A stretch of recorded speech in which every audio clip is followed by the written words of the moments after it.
Greetings to everyone. I am Arunima Chakravarti and I teach political science and legal studies in the senior secondary section of Udgam School for Children. Today we are here to discuss about the G20 summit with some of my colleagues and with some of the bright minds of grade 11 today. Before I move ahead, let me give a quick introduction of what G20 is basically about. The Group of 20 is the premium forum for international economic cooperation. It plays an important role in shaping and strengthening global architecture and governance on all major international economic issues. The G20 summit is held once a year. India took the presidency of the G20 from Indonesia on 1st December 2022 to 30th November 2023. The presidency of the G20 rotates among the member countries. The 2023 G20 New Delhi Summit is the upcoming 18th meeting of Group of 20. It is scheduled to take place in Pragati Maidan. It will be the first ever G20 summit to be held in India as well as in South Asia. India is preparing to hold significant meetings in different states of India. Gujarat also had hosted G20 meetings. So now my colleagues will continue with the G20 theme and the logo. Okay, so I'll be starting with the logo. The logo is basically, it actually is planet Earth which juxtaposes with lotus. Here it actually symbolizes growth amidst challenges. And here we also see the assimilation of the different colors of the tricolor. That is saffron, white, green and blue along with it. It somewhere also symbolizes pro-planet approach which includes, it shows inclusivity wherein humans, planet, plants, then animals and microorganisms all come together in planet Earth. In the same way we also see that how the different countries are inclusive of the developing countries of the other countries which are in somewhere needing them. So yeah, I would like my other students to continue with the theme. Yes, ma'am. First of all, we should be very thankful of Mr. Patnaik who has displayed this logo and its theme in the International Sand Art Festival in Konark, Odisha. Actually, he made the logo. He, along with the students, took 2 days to make this logo in sand, actually. So the logo is of G20 is inspired by our national flag, as told by ma'am, as a tricolor. And now we have seen, as we are known that world is going through all the after effects of once in a century pandemic and also of many crises and problems around the globe. So now, the symbol of the, as we can see the lotus here, it represents hope in these times and also of growth and challenges. And we can see the 7 petals of the lotus. It also has its own significance.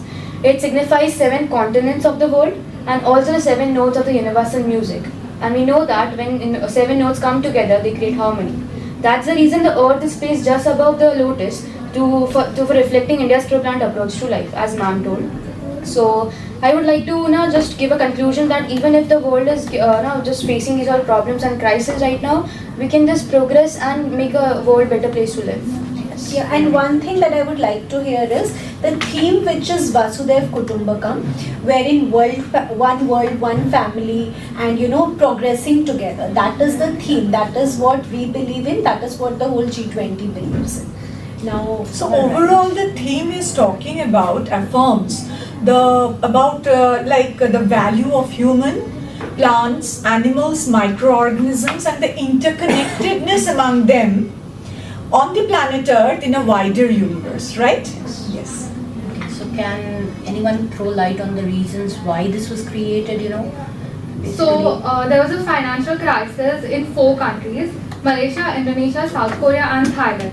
The central aim of G20 is to serve as a platform to the finance ministers and to the central bank governors to discuss upon international economic and financial issues. So basically G20 is a group of 19 countries and the European Union, which was established in 1999. So together the G20 countries account for almost 2/3 of the global population, 75% of the global trade and 85% of the world's GDP. It also ensures financial stability and economic growth for all the developing countries, especially in the industrialized regions. So you have to remember one thing, that when this group came together in 99, basically there was a financial crisis in Asia, so they just focused on the meetings of finance ministers and governors of the central bank. But then, in 2007 there was another financial crisis. That was the global recession, which started from USA, then into Europe, and then into Asia. So then these member states realized that just limiting it to the finance minister will not help.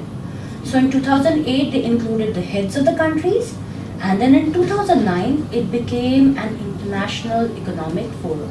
So that's how it had a very humble beginning, but later on it acquired more status, it acquired more responsibilities, and that's G20 that we see today. And I would like to add one more thing. Yeah, so basically G20 was inspired by G7. G7 is a group which included developed countries and countries from the Western Front only. These countries only understood their benefit and economies. However, we are a globalized world, and a problem that arises in one part of the country affects the other parts as well. I would just like to intensify one point that Dia made, that she mentioned that mostly Western countries were included, and obviously it started with the G7. So the only concern that rises to me as a citizen of a developing nation is that a Eurocentric mentality might grow upon the underdeveloped and developing nations, and the individuality of that particular nation can be hampered. See, for that, they have always kept in mind that the needs of developing countries have to be focused on. And that is why they don't have a permanent, presidency. It's a rotating presidency, right?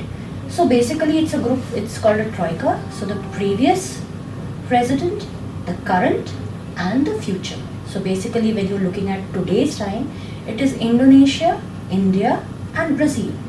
So they are the ones who are fixing the entire, program and policies, and they are definitely going to look into the matters of the developed and the developing countries, right? And then the next country will take over. So there is no fear of one particular developed country monopolizing or, trying to impose their policies on G20 for that matter. Moreover, I will say that the leaders of the developed nations only, developed countries of G7, actually, why it has expanded, because they realize that the market is growing very fast. The growth is happening very fast, more than the development of the developing nations. So why not to give the van to the developing countries also to decide on the future of the earth? Hannah? And Eurocentric domination cannot come. India getting the presidency is one proof of that. India is a developing nation, it has got the presidency, Indonesia included. So we are seeing that it is giving the presidency to everybody, it is rotating, right? So the Eurocentric approach or the Eurocentric domination as such cannot come.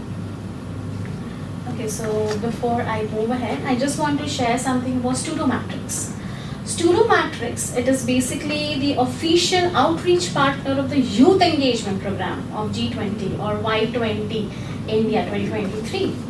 And it has shared the vision for the future of education, innovation and discussion, how they can work together and they can bring positive change for the next generation. They act as a skill development platform for the student of all interest and the calibers of all students. It is basically a process which bring together young leaders from across the globe and discuss and debate about global challenges, the policy recommendations that they would like to see the G20 delegates to take forward.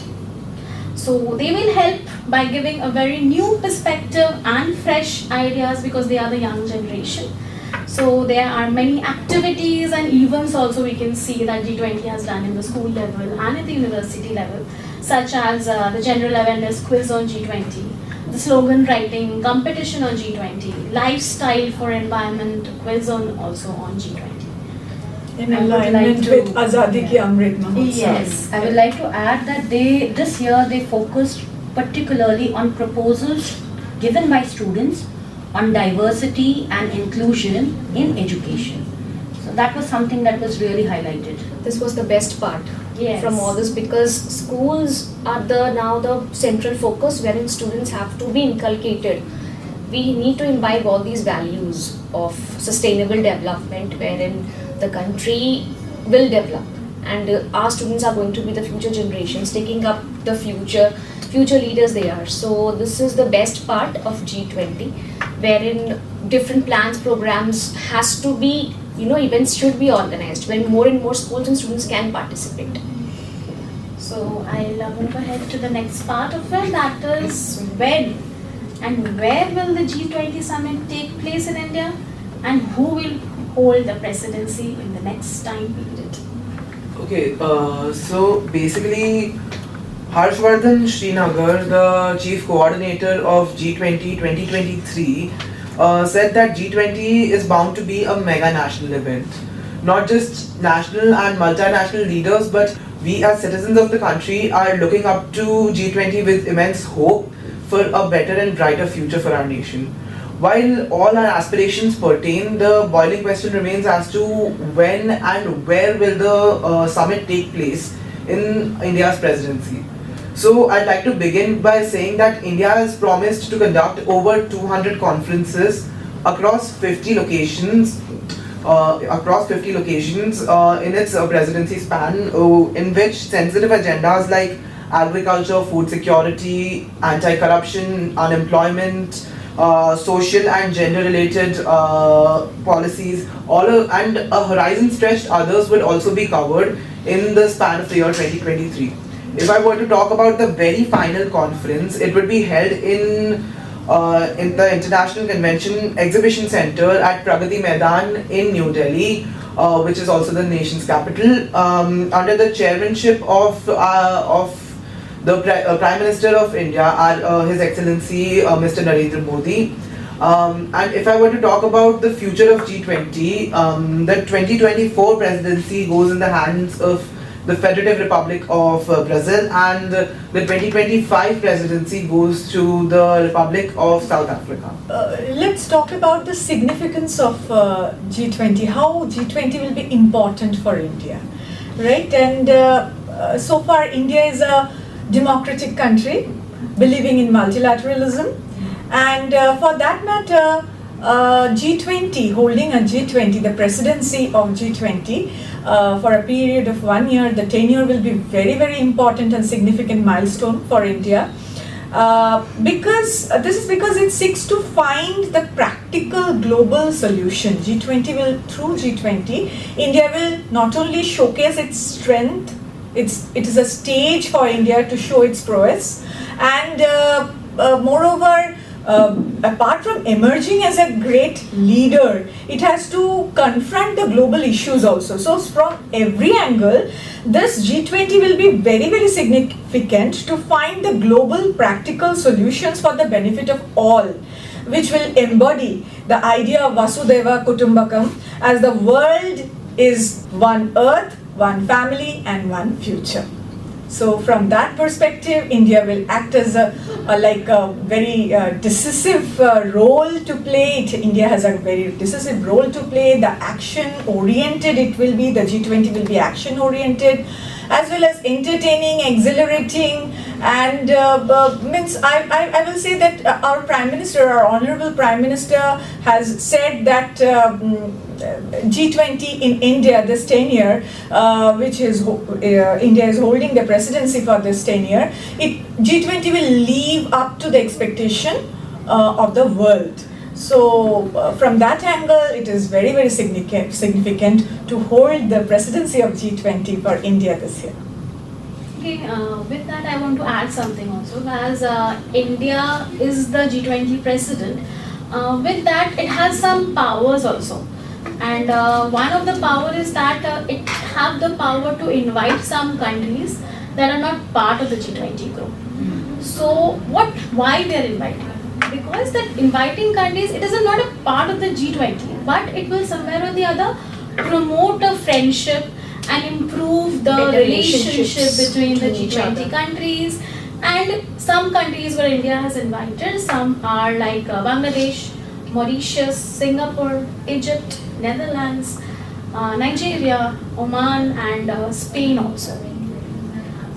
Anything else you want? One more thing I would like to add, that the time when India has taken upon the presidency of G20, it is a torrid time. Means it is bisected with 3 C's like COVID, climate change and conflict. Yes. So India will be playing a very crucial and significant role in discussing not only projecting brand India, not only supporting tourism or like digitalization of India or encouraging B2B, that is business to business, and setting up the priorities and the prerogatives, the narratives as a global agenda before the whole world. But also it has a role to play, like as a toolkit, as a catalyst, global catalyst, to show it to the developing nations that how health should be a priority as in terms of preparedness, response,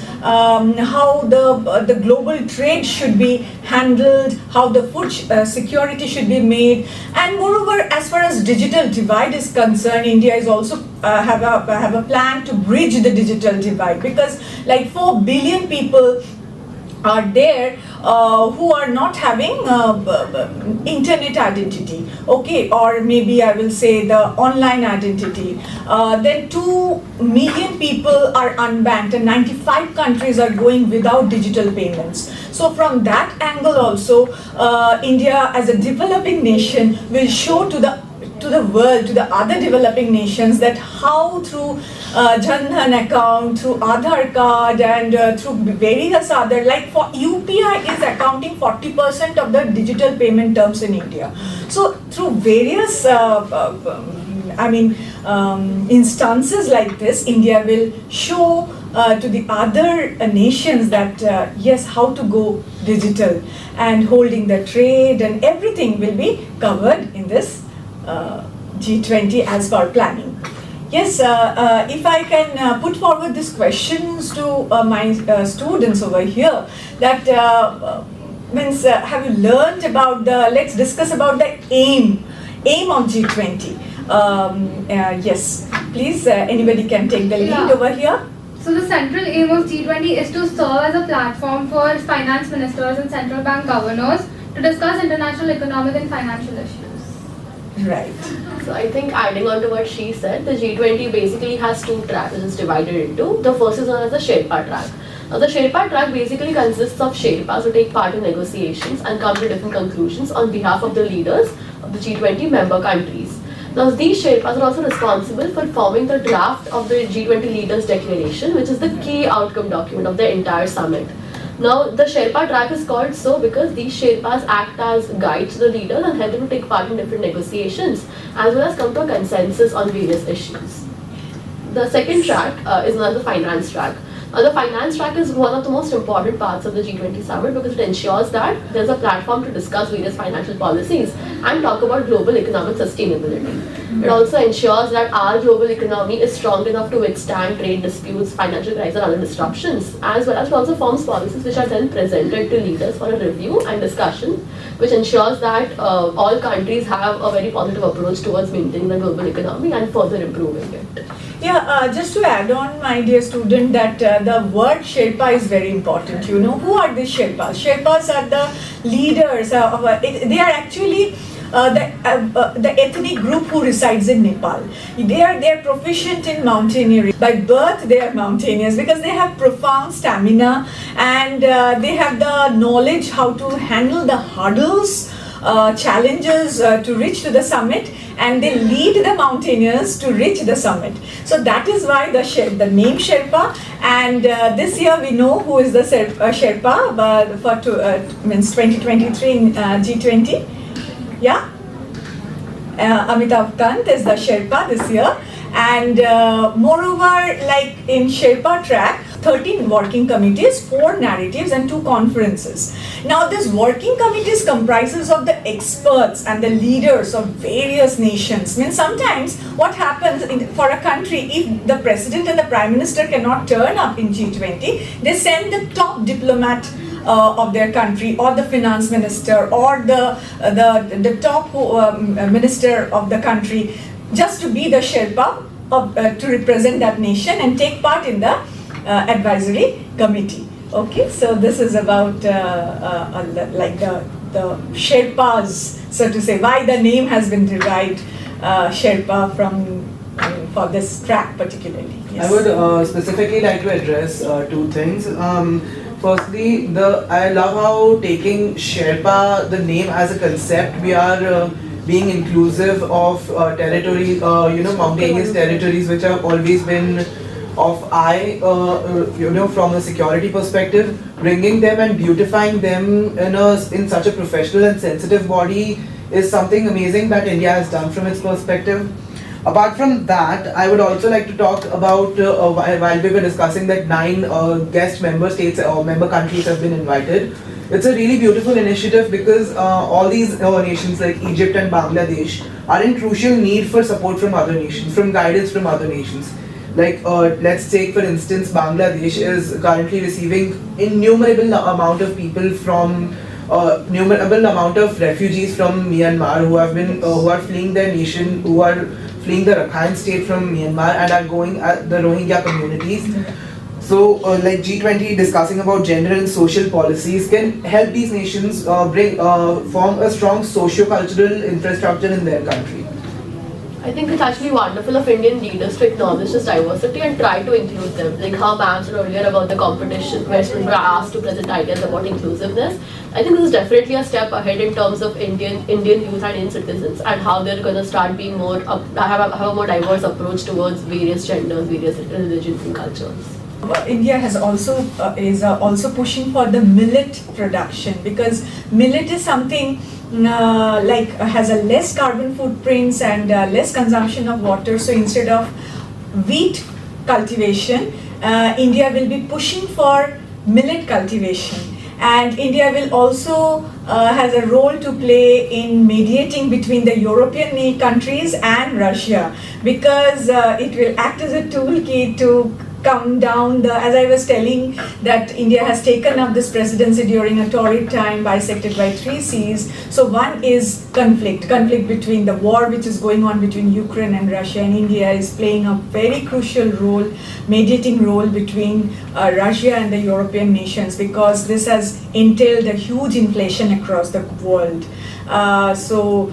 India is trying to bring a lot of private multilateral development institutes also, private enterprises also, so that they can come and get a guarantee to bail out the indebted nations, means some of like Sri Lanka, Pakistan, we all know they are going through a debilitating crisis, debt crisis, sovereign debt crisis. So how to bail these countries out, how to combat the inflation, India has a significant role to play overall.